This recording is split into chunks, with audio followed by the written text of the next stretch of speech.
So I'm Acacio Cruz. I'm Portuguese, which is relevant in a couple of slides. I actually work at Google in Zurich. I've been with the company 10 years. I started in 2007. And I actually started in SRE because Google does not have DevOps, does not have a NOC. So it was very interesting to follow the DevOps movement in the industry. And I was talking to Bern and Alex, very interesting presentation. But some of the problems that we have internally in Google are different. We take the whole systems management approach differently to operations, right? So we are definitely in some areas, we are definitely targeted on the no-ops concepts. And SRE is a little bit more engaged on the engineering, on the product engineering side of things. So we have a scale problem, right? So at Google, we are big, you guys have probably heard of us. And so today I'm going to discuss a couple of things that may be not yet applicable to you, but will be coming if you are if your company, if your technology is going on a microservices approach. And some of them actually came to us, I wouldn't say not as a surprise, but as an outcome of our own growth, right? But first important things.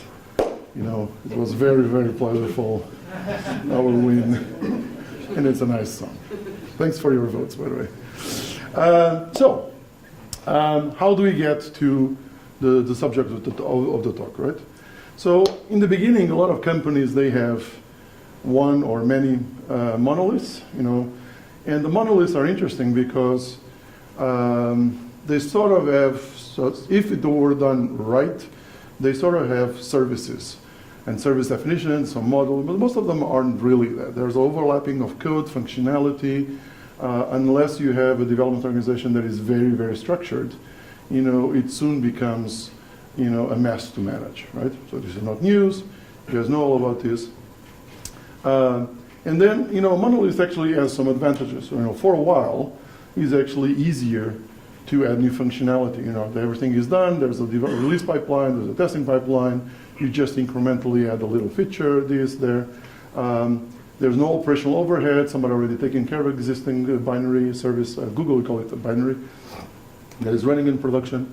But, unless, as I said, unless you actually have a very structured development organization, service modularity is really not enforceable, right? And even if you have a very, I would say, strict development environment, over time it kind of decays. Either just because the structure is adequate at a small scale and it doesn't scale up as the service grows, or discipline fails, or the original stewards move on to other things, they get promoted, they get busy, the new generation doesn't really understand it. It's an obstacle, so things get decay over time, bit rot. So over time, it actually becomes more difficult to develop and test features. Right? So the solution a lot of companies and a lot of people do is like, let's do microservices, all clean, all pretty, and it's an ideal world, right? Everything is to be separated, clearly understood, right? But the problem is the reality is much different. Right? This is a example that is actually playing around, and you guys look at this and it's just like what the hell is going on, right? But if anything, it's going to get worse because data mining is going to it's common. Everyone does more and more data mining. There are service loops, which are always very interesting. These actually are usually a problem if you have things that call things that can call themselves, right? Especially if they are indirect service loops, which is the case there. Bern was talking about playbooks. Something happens when the ecosystem grows. Like, you're actually not sure what that service connects to, right? People believe it's there. Maybe somebody's going to look at the code. And then, there are some things that, they don't know what is it doing or what it connects to, right? But if anything, that's sort of a play diagram actually underselling a typical complexity. It really only has 19 microservices. Only 5 of them connect to more than one backend, and there's only 3 data stores, right? How many of you have in your company systems that are bigger in number of components than that? Right? A third of the room, right? And as things grow, right? Right now in my world at Google in what we call application infrastructure, we've enabled people to do microservices that are literally one line of code. Like there was a typical example that I once saw. It's actually a C++ example where somebody created a pub/sub client, applied a keyword filter, did a transform on the output of that, and then created a web server and injected that stream into it, and that is method chaining, so it was one line of code, right? And that's a full service, right? It does things. It was useful. It was part of the debugging pipeline. So the overhead of that service is actually on the build, test, release, monitoring, all of that, right? And somebody can actually create now yet another service of one line, right? Of course, there's templates. There will be hundreds, thousands of these, right? So in an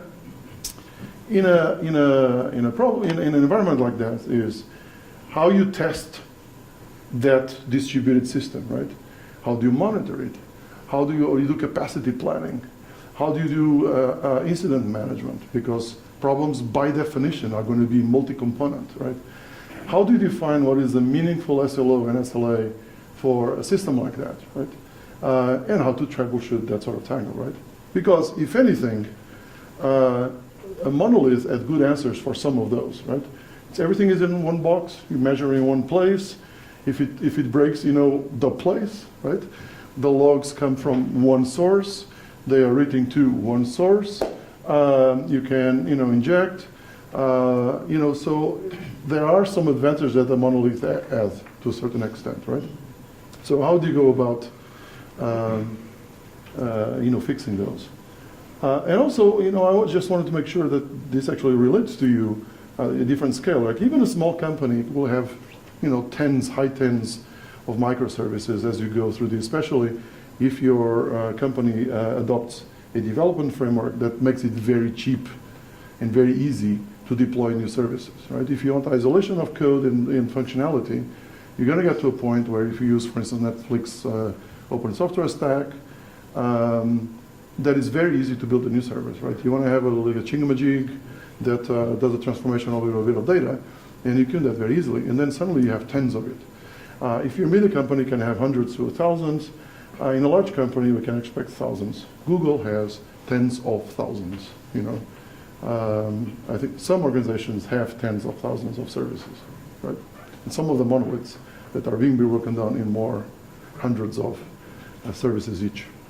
So there is a problem with quantity, It's said that quantity has a quality of its own, and you cannot manage, thousands of in the same way that you manage tens of, or, a few elements, right? So how do you begin to address the problem? So one of the things that my organization has actually been, because we in software infrastructure right now, what we're doing is actually a platform, production platform. One of the things that we found very interesting is if you develop a service taxonomy, right? So you begin by saying, it's not just a service.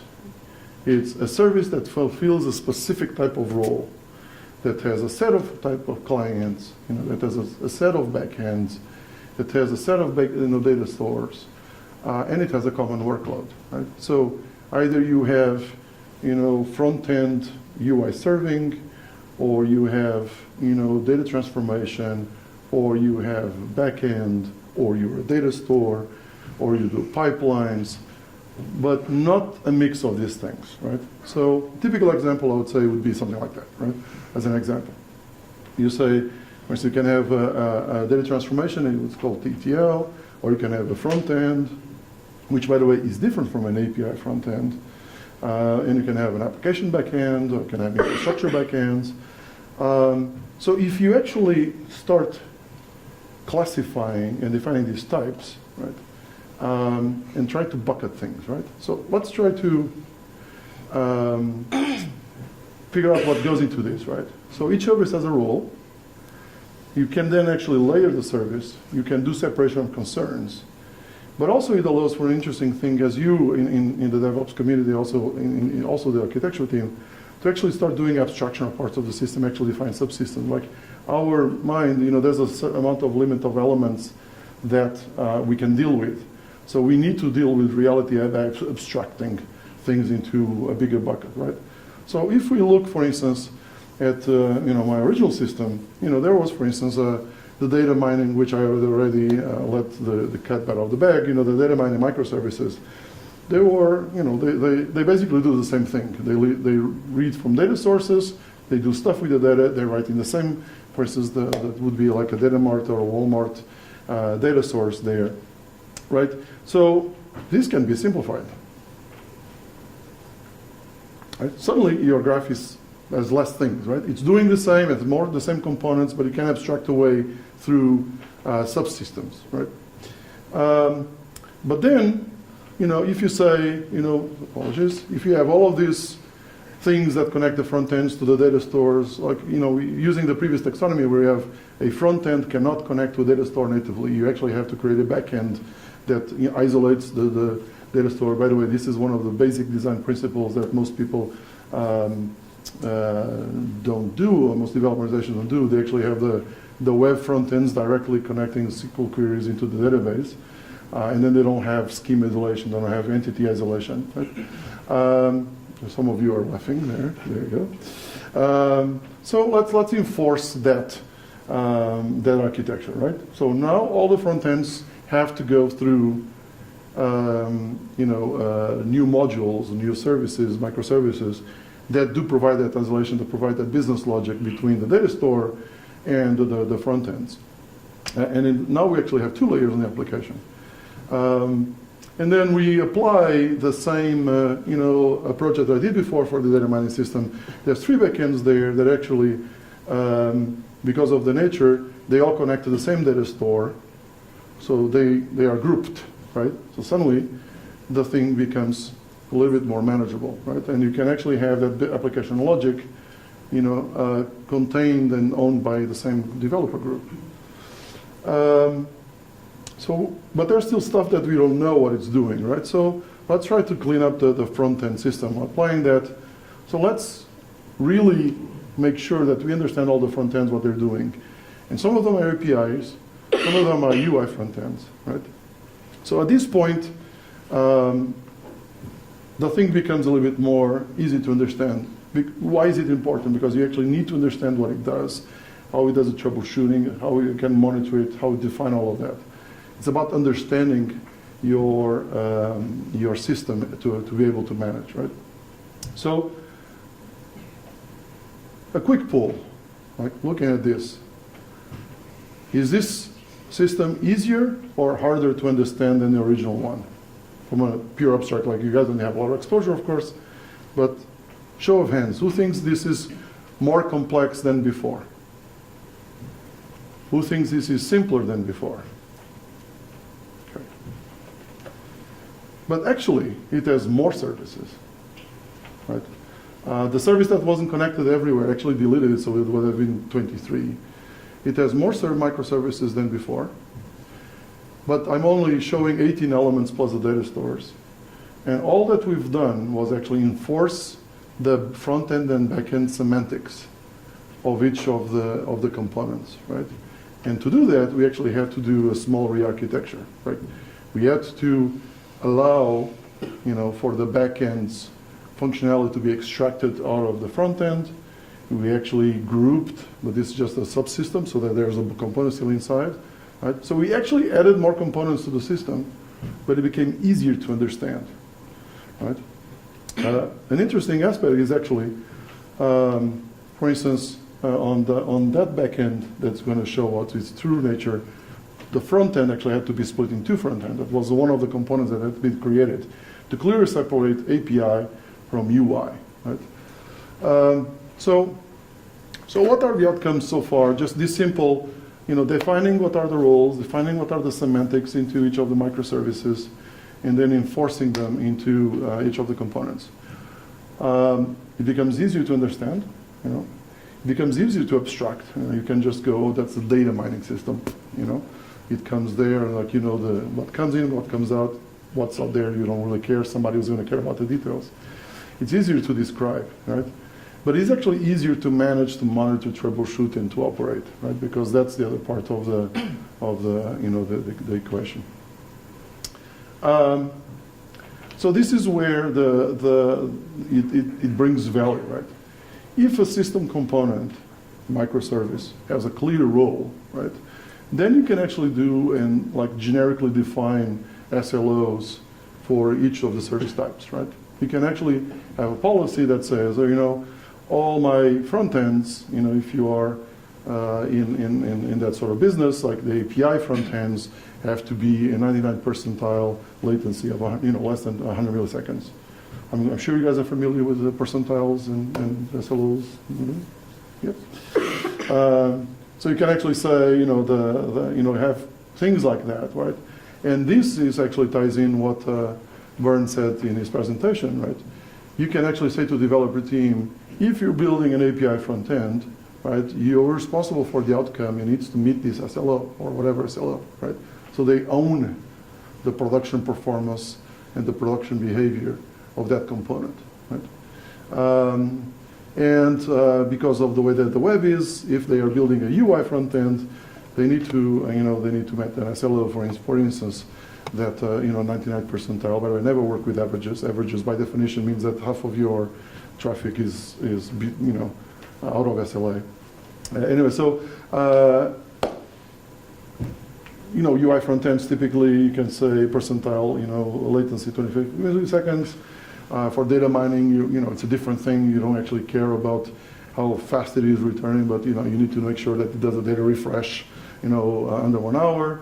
ETL the same thing, and data backend typically we want them to have like way faster than the front ends, that sort of thing, and availability, right? And you can actually suddenly apply this across your system, and you have a very easy way to set expectations of performance and operational behavior for your system, right? Even before you design it, like even before your architects, make decisions on what it's going to do, right? Give me a second.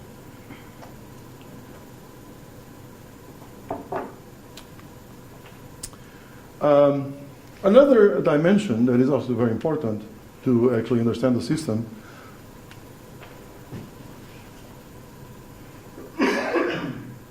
is like functional areas or products. I avoided the word product because, as the previous presentation clearly, and very well did, product is the overload word. But, so we at Google, we call them, they have been functional areas, product areas, so it changes every reorg.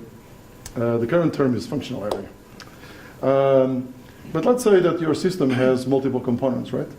Multiple areas. And it's actually easy to say, you added this dimension and you say, well, this is the user authentication system, that's the forum system, for instance. There is actually a backend service which has a dataless, is something that does, for instance, location extractor based on like addresses, or based on text, it returns the exact GPS location, something like that. That's a service that we actually have inside. So suddenly, with this added dimension, you can actually have modifiers to the previous generic SLOs and stuff like that, right? Because one of the things you can do is you can actually, you have constraints. You say, the user of system can really only access a set of data stores and a set of backends.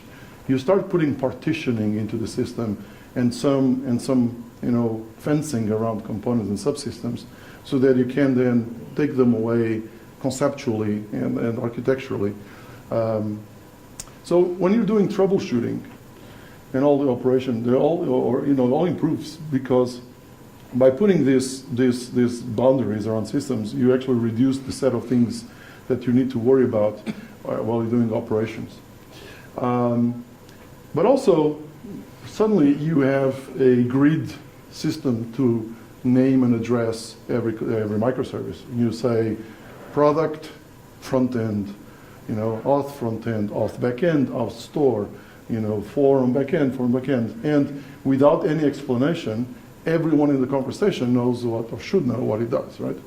And then if someone says, and then my front end accesses the database, and you kind of go, right? Because that violates the semantics and the behavior that you expect that front end to do, right? So another way that, that you can do, and this is actually something that we found very, very powerful, is to actually have a microservice metadata registry, right?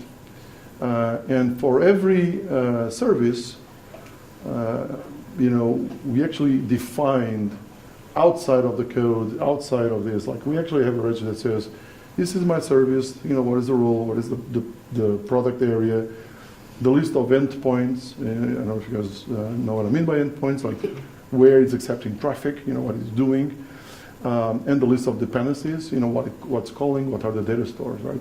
You build this registry, it has to be, in my experience, machine readable and editable, right?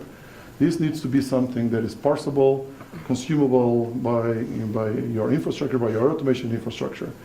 And you can generate systems integration for a registry, right? You can actually get to a point, this is where, for instance, my organization is all working, where you, drop a little bit of code, and you drop this, what we call a manifest, a service manifest, and then it builds the system, right? You don't actually have to build your build files, because everything is automated. You don't have to build your monitoring. You don't have to build your release pipeline, because it is actually defined, something that this is not how it looks like, but it's that sort of structure, right? So something like this is interesting because you can then use this information to generate your system integration, to generate your monitoring, but also to enforce validations as well, right? If somebody adds a new endpoint or a new dependency that you're not aware about, or shouldn't be there, like you can test for it because your machine has a service description, right? This is the important part, right? And for troubleshooting debugging, sorry, apologies if I'm going too fast. How am I on time? So for troubleshooting and debugging, right, one of the things that has to be built is cross-stack diagnostics, what we term cross-stack diagnostics. And this cannot just be logs. I mean, the actual mechanism are logs, but the industry is still doing text logs.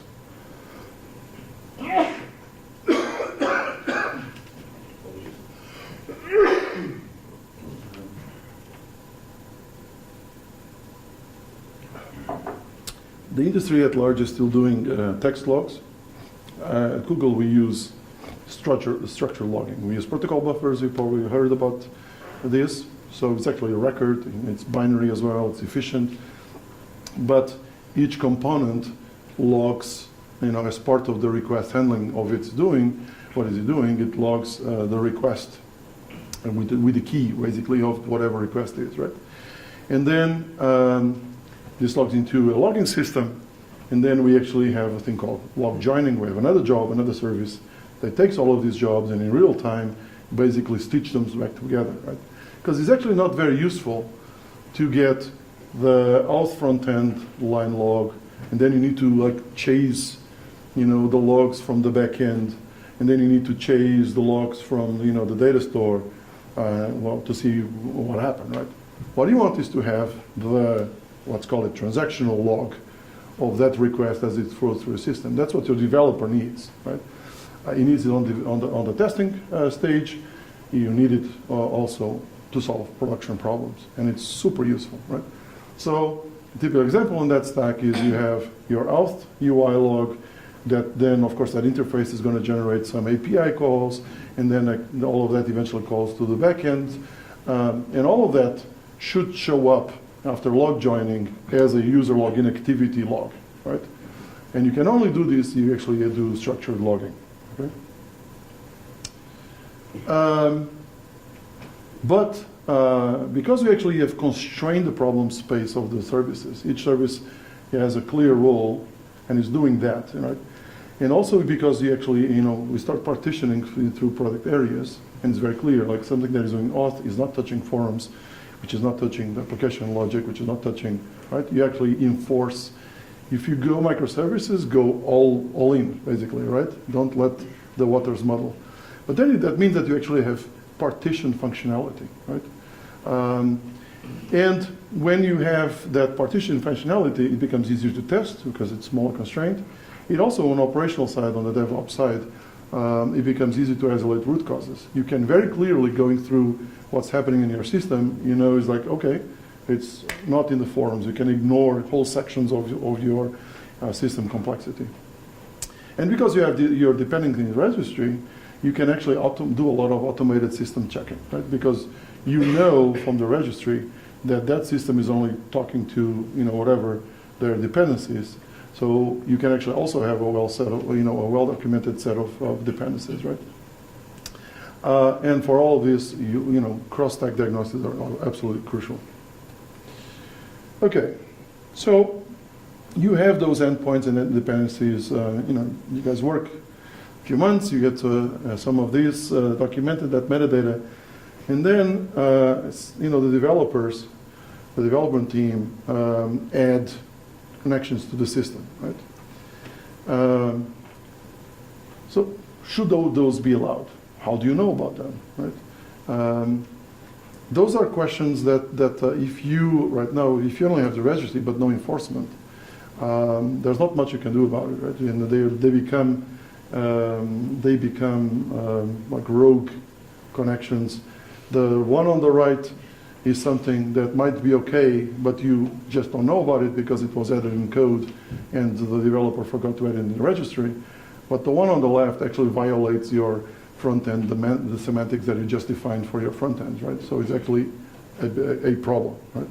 So one of the things that we actually look into is actually dependency management, right? Since we had a declared registry of the service endpoints and dependencies, you can do formal validation, right?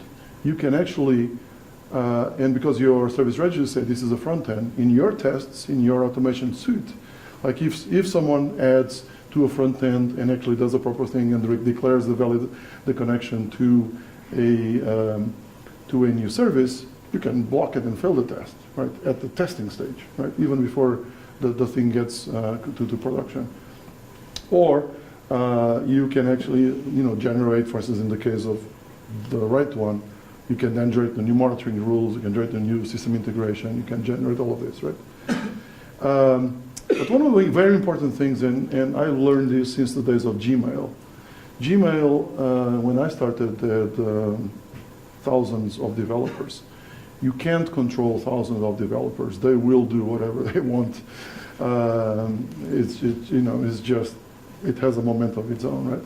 So, and Gmail is a complex system, right? So they were always adding functionality, features that connect to new backends, right? So we got to the point where we actually did not allow new connections to be established to new backends that we SRE did not know about. We did what's called egress filtering, right? At code level, they could open a connection to a service and it would fail. And there was nothing they could do about it. We enforced in the binary. So we had a specific whitelist, and that was very primitive at the time. Now we actually have a whitelist of connections per module type, right? So if you say I'm building forums, you have a whitelist to the forum data source and forum backends, or the authentication, right? But you cannot connect to circles, right? Something like that. Right? We actually have, and this has lots of advantage, right? Because first of all, it actually breaks in test, because this is all enforced in test as well, right? As soon as they're first build, they're like, oh, why is my code, failing? Oh, the RPC is. By the way, at Google we use exclusively RPC internally. So the RPC fails. They're like, why is it failing? Then interesting conversations ensue, right?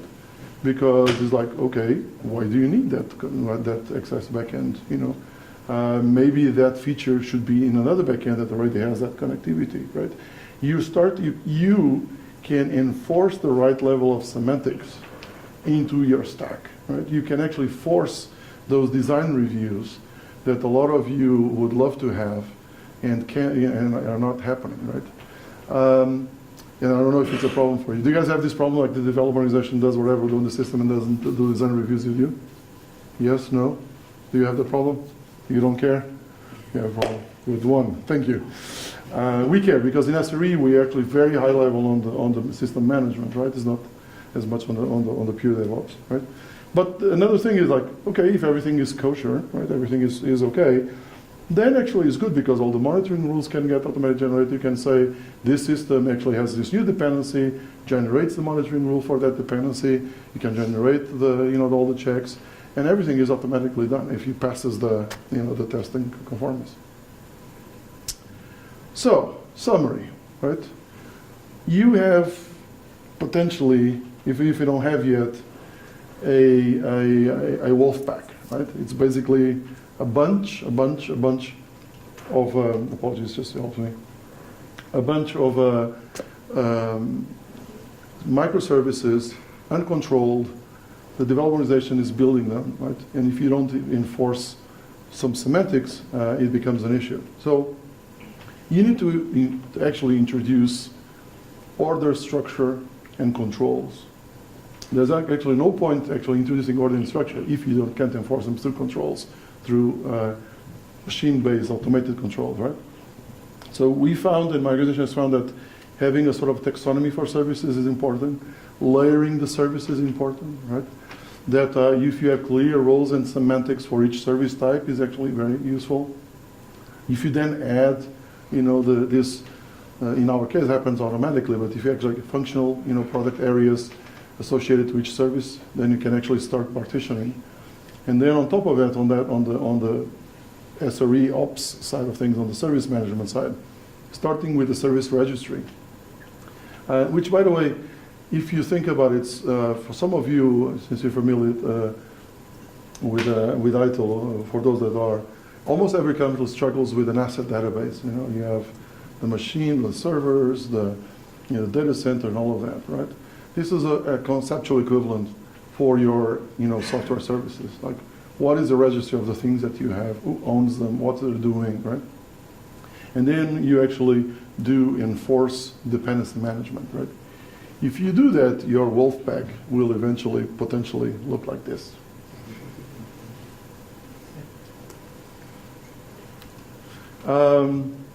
You guys are probably familiar with the site reliability engineering book that O'Reilly wrote, published last year. I actually wrote one last chapter of the book, which is basically the new engagement model, which is basically going away with the old SRE model and actually going into a no-ops sort of thing where we engage further and on the top of the software engineering stack. So if you're interested.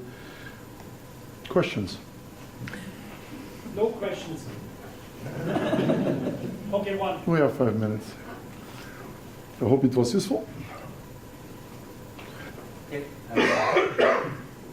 Wait, I forgot the mic. Because you're recording, so it has to be. Is it over? Thank you. Yeah, it looks all very nice and beautiful, but what about situations where a team wants to just iterate on a new idea, which maybe doesn't comply to all these requirements, and they need to get it out very fast? Does it also happen in your organization that team will maybe build something on Amazon instead, just to get it working? So they won't build it in Amazon, but they won't build it because Google infrastructure is open access. Right? This does not, it is not the antagonist of speed. It's not. Testing? Yes. So what I describe is actually not the antagonist of speed. Right? But the key is actually you need to make this seamless, right? As part of the code tests, it tests all of this, code submission, all of that. So there is the perception that every time you introduce structure and order and controls, you're slowing down, right? It's actually the opposite. Because one of the things that we've been able to do is without going too much into the details of the technology, but for instance, one of the things we found out, it was actually on the front ends, my team actually developed, as I mentioned, this production platform. Actually had these nodes, node types and service types. And then it was the developers themselves, our organization, that on top of our constraints, they actually developed a specialization. So they actually developed a JavaScript static file front-end service. But they built some classes on top of it. They built for the constraints, and now it's super easy for them to actually build a UI front-ending service where they drop very few lines of, in our case, Java code.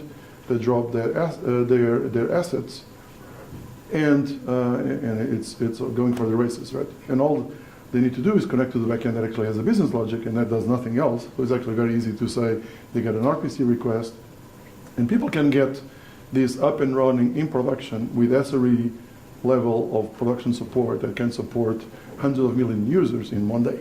Right? From idea to 100 million users one day. Right? So it's not there's no speed impact there, right? But they need to accept the constraint, which is they can't build a box, right? They actually have to build a front end, a back end, and a data store, right? And they can still do all those three in one day because we're reducing the overhead of the deployment really to zero for them, right?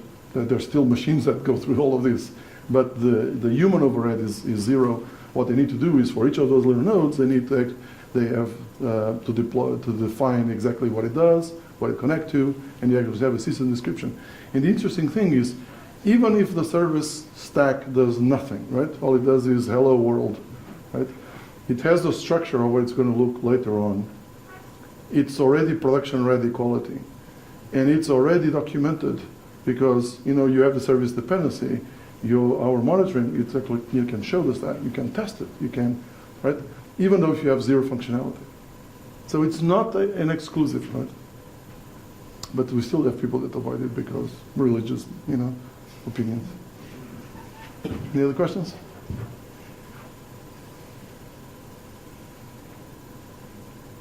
Three, two, one. Thank you. Everybody else.